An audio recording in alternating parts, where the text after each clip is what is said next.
Hello दोस्तों, नमस्ते, प्रणाम।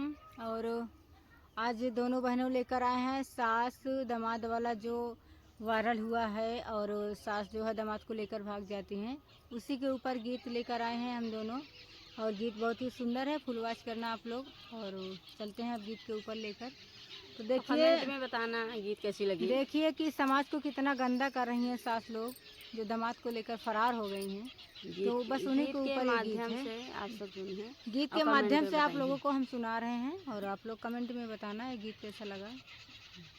लजियौ न लाग हो दामाद लैके भाग गई, लजियौ न लाग हो दामाद लैके भाग गयो, शरमौ न लाग हो दामाद लैके भाग गयो, माई छिनार हो दामाद लैके भाग गयो, माई छिनार हो दामाद लैके भाग गयो।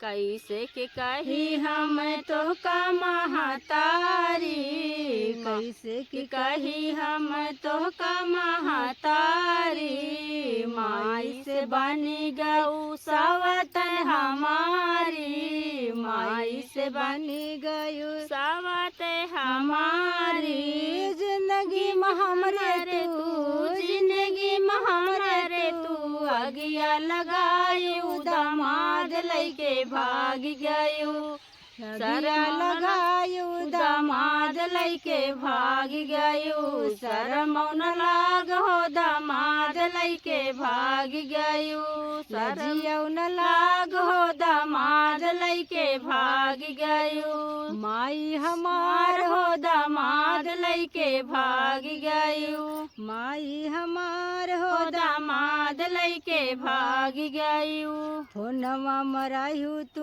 तो रोज बतियात हो, फोनवा मरायू तू तो रोज बतियात हो, मीठी मीठी बतिया माली हलू फसाई हो, मीठी मीठी बतिया माली हलू फसाई हो, अपने पति का दिहलू, अपने पति का दिहलू, जिए तैमुआई हो दामाद लैके भाग गयो, माई छिनार हो दामाद लैके भाग गयो, लजियौ न लाग हो दामाद लैके भाग गयो, शरमौ न लाग हो दामाद लैके भाग गयो, रोअत बिटिया रे पीट कपार हो, रोअत बिटिया रे पीटत कपार हो, कैसे कि माई कैसे कि संवरिया बो जिंदगी हमार हो, कैसे कि संवरिया बो जिंदगी हमार हो,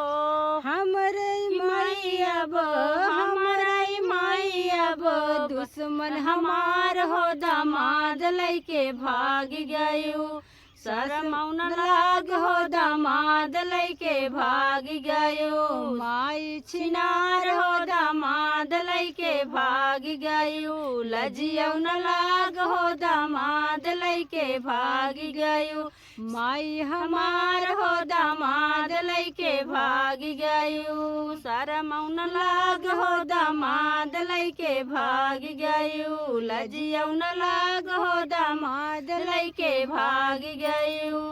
तो दोस्तों, ये था सास और दामाद के ऊपर गीत। फिर मिलता है नेक्स्ट वीडियो में, अगले वीडियो के साथ मिलते हैं धमाकेदार। और सबको राम राम।